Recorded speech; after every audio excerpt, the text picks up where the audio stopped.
Hello guys, it is that panda again. I'm here again with another video, and today we are going to be going through some G3, not some G1, but I will keep continuing that little G1 series. You guys can look forward to that. But yeah, we are going to be looking at a lot of field fighting, so it will be a little bit less entertaining. You will see some bases burning near the end, but yeah, I will kind of give a just explanation of G3 in general, and hopefully you guys do have fun with this video. So yeah, let's get into it. First off, I want to say, like, I was just over here bullying these guys while they were trying to take their village. And, I ended up letting them get it because I was too tired to keep continuing this. I just wanted to, like, I feel like I just wanted to cause issues, get some kills.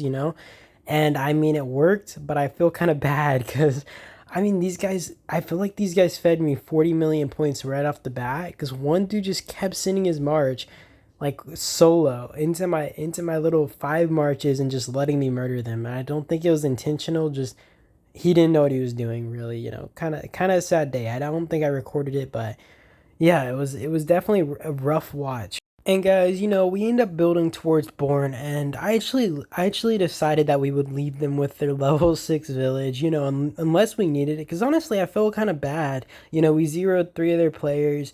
We kind of bullied them a bit. All in all, we didn't need their level 6 village, and I just thought, why would we take it if we don't need it? So, luckily we were able to just like let them keep their village. I still feel kind of bad because we zeroed 3 of their players, and I'm gonna be honest, I have history with the old alliance, Born, when it was named another alliance tag. I used to actually play in this alliance, so I feel kind of bad, zeroing some of the players, but I honestly can't be too just biased when it comes to this stuff. I have an alliance, I have to, kind of also just fight for them and make stuff fun, right? Because like I can't, I had to choose an alliance to kind of become just our enemy, right? Which was going to be Bourne, and they weren't really going to be like someone that we were going to just totally beat down on. But I did want to kind of have someone that our alliance could focus on, like their energy for this island, because island can get boring if you have nothing to do, and I try to make sure my members are entertained. I think that's very important to focus on when just considering your alliance members. But yeah, I kept swarming these freaking rallies. I think they ended up just letting me sit here for a while until I had to go to bed. They just didn't want to fight me anymore. Um, we end up coming up here and just murder balling. I seriously wasn't going to go into their territory to fight because territory buffs and stuff, but I saw more people coming up and they were gathering, and I didn't want to give these guys any time to actually gather up their marches. They had Reaper over here, who is a tier 6 player, pretty beefy. But the issue about Reaper is, and this is why I assumed right off the bat that Bourne wouldn't be able to really handle us, is that Reaper isn't really a fighter. I don't say that to sound toxic or anything, but the dude literally like thought, okay, well, I'm gonna fight this, and the second he got beat off the field, he said, all right, I give up. This is pointless. You guys win, right? He was just gonna let us take the level 6, right? And that's just crazy to me. You definitely have to be, I don't know, more resilient as a leader, especially when like odds aren't totally against you. They definitely had a chance to combat us if they worked together. And I mean, I'm gonna be honest, I don't think Bourne could have beaten us in general, but I do think that they could have put up more of a fight if they, did proper garrison captains.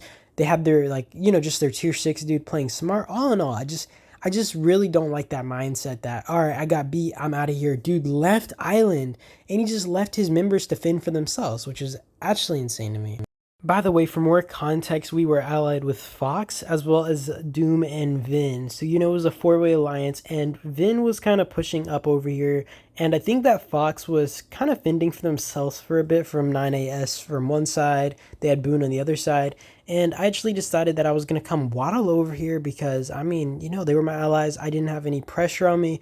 And I decided, just I had to pull up. And honestly, I didn't really plan to get into a brawl over here, and I really think that this is kind of a kryptonite for me, right? Because honestly, fighting near bases is very bad for me, especially when you consider I'm controlling so many accounts over here, and if I'm like full focusing one troop, right? Like I'm focusing one march and it hops into a base, hops back out instantly. That's like 1, 2, 3, whatever accounts kind of being like put out of commission, right? Like all their marches that might have been focusing on that thing go idle. It's really just bad for me, fighting in your bases. It's way better for open field. If you ever want to counter me or, hit me with some kryptonite, try to force me into fighting near your bases because I actually screwed myself over here. I'm pretty sure my trades were worse. If I was smart, I probably would have just taken the like bad end of the trades and backed up near Fox's bases or something. All in all, it was pretty fun to brawl it out over here, but it was not a smart option on my part. I definitely should have ran off with my tail between my legs like a smart little boy. Honestly, Fox got put into a really rough situation where they were actually cornered on two sides. I tried to tell them earlier out, and I think that they noticed too late, or they just didn't have the building material. But I was telling them, they needed to build to kind of counter 9AS's build, because basically what's gonna happen here is they're gonna get connected from two sides, which is actually what happened. And they were hit on, actually they were connected on the same towers by Boone and 9AS, and it was actually really surprising. But I personally didn't see any double rallies come out from these two alliances, which just all in all was really surprising when they're fighting together. And I mean, there is Vin pressuring Boone from the bottom, but to be fair, Vin isn't some masterclass alliance. They aren't some powerhouse. They are still strong, and they definitely were, holding their own. But I don't see them as, being able to really make at least a massive ruckus on the field if they were to clash one-on-one against like Boone or something, right? Though of course, I still think that they were able to, put up a pretty decent presence and were able to still maintain throughout the whole raid, right? They were definitely fighting on towers for a while. I think the really bad end of the trades were coming from Fox and Vin, like on these tower trades. I saw them rally a couple of times. It was just really rough, and I think their biggest issue is they weren't able to fill these rallies, and they would just keep rallies running that they really didn't need to keep running. It was a really hard watch, like, honestly, guys. I want to show you guys some of those reports later, but I was actually in pain. My stomach was hurting me just watching.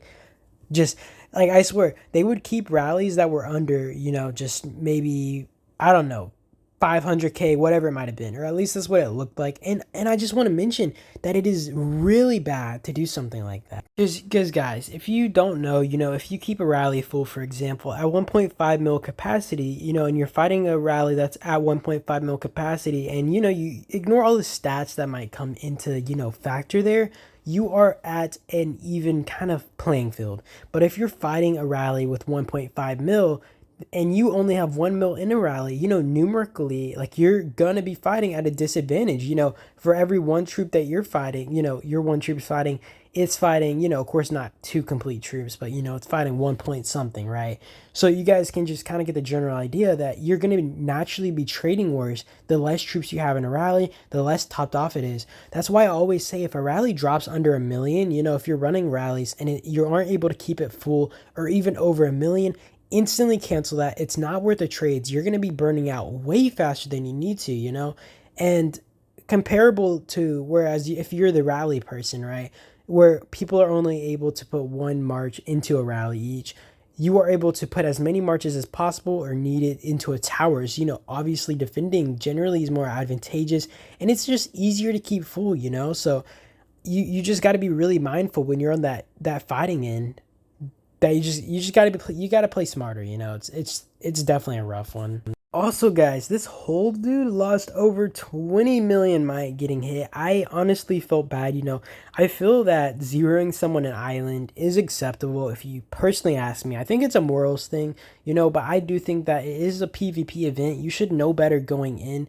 I tell my members all the time, obviously I will be willing to fight to defend their bases if it's possible. But at the end of the day, it's on you, it's on me. If I got zeroed, I got zeroed. That's on me for being stupid, for not putting up a shield, and sitting on territory that was risky. Like, if you're going to be sitting on any territory that's not on helipad, you're always going to be at risk of being zeroed. And if you do get zeroed, I think that's really on you, and I do feel bad, but at least there is a 65% return when it comes to island, as well as system rewards. They'll generally make up, I think 5 to 10% more of your losses, if not even more. So honestly, the system rewards really do come in clutch as well. But all in all, like I was saying, I do think that it is, on you, and it is a PvP event. So if you do get zeroed, I just feel it's fair, and I mean, like I said, I think it's a morals thing. It depends on how you feel about it, but honestly, I'm here for content. I'm here to fight, and I'm trying to get this PvP content. So I do hope you guys enjoy. Me freaking losing all my troops, zeroing these bases, and trying to get some good content. You know, I will say honestly, if these guys were people that I had known from region 4, I would not have actually zeroed them, and you actually are going to see that soon where my members try to actually online swarm some guys.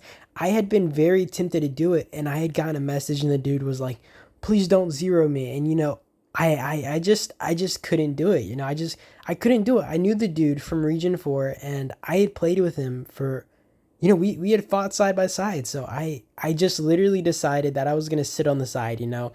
And you can say what you might want to say about that. You know, my members were losing their troops trying to zero the dude, but I warned them and I was like, yo, I'm not fighting, I'm not hitting this dude. I knew him from my old alliance, so you guys do you, you know. I can't hit him, but I don't know, if you guys want to lose your troops, that's on you. But yeah, I feel like I'm blabbing at this point, honestly. I feel like this video is a lot of just bullying Born, you know? But honestly, this should be the last of Born you're really going to see, you know? There wasn't really much else that we bothered to do with or against these guys.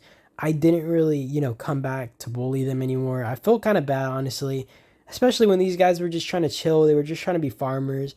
And you know, I mean, it's a PvP island though. You know, I still feel kind of bad, but I don't feel bad. You know, like it's definitely a mix of emotions. I feel I'm very emotional, and it's hard to be a leader like this, right? There's so many people who want to be allies or want to be friends with me, and it's like we have to have an enemy coming in. You know, we can't be friends with everybody. We can't ally with everybody, and it does make me actually feel really bad when I do fight people who are, you know, maybe a fan or just really, you know, enjoy my content or are like, oh, I really want to be on the same side as you, you know? And it's like, God, man, what am I supposed to say to that, you know? Like, sorry, I can't ally with you, or sorry, we're enemies now, you know?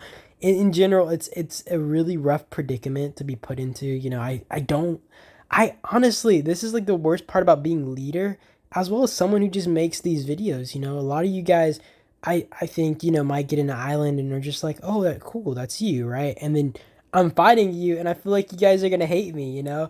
And I mean, I think a lot of people know that it's not personal, and I have to fight somebody. But dude, I don't know, I'm blabbing at this point, but I kind of wanted to just talk about that. Also, guys, it is about the end of the video, but you guys are going to see this dude getting hit. I do cut out the part where he sends me the message, but he was like, please don't zero me, and I end up just rolling over, running my troops back to that area, and I just watch, you know, I watch, and I'm like, God, man. I told this dude to just pour it out, you know, and I do want to mention real quick, give you guys a little class for anybody who doesn't know. When your base is being hit, you cannot port. This guy was already in Battle Fury, so he could not shield up. But you know, when you're in when your base is getting hit and you know you have Battle Fury, you can't shield, you can't port, and you're kind of stuck in battle, right? So this guy couldn't heal any troops, he couldn't port, you know. And I think the best way to kind of avoid this would be spamming a random teleport right when you're about to burn, or right after you're about to, you know, right after you burn, to try to hit it at the exact second where people aren't able to hit you, know, because there's like this split second where people aren't able to hit your base, you know. They aren't reconnected to your base. I mean, someone can possibly use an auto clicker to maybe avoid that. But, you know, all in all, you know, that's your best chance, you know, spamming that random relocator, go into your bags, go into other items, have that random relocator ready, and try to pop out of there right after your base burns. You know, that's all I can give as a tip. You guys have an amazing day or night, though. That is the end of the video, and I thank you guys for watching as always, and peace out.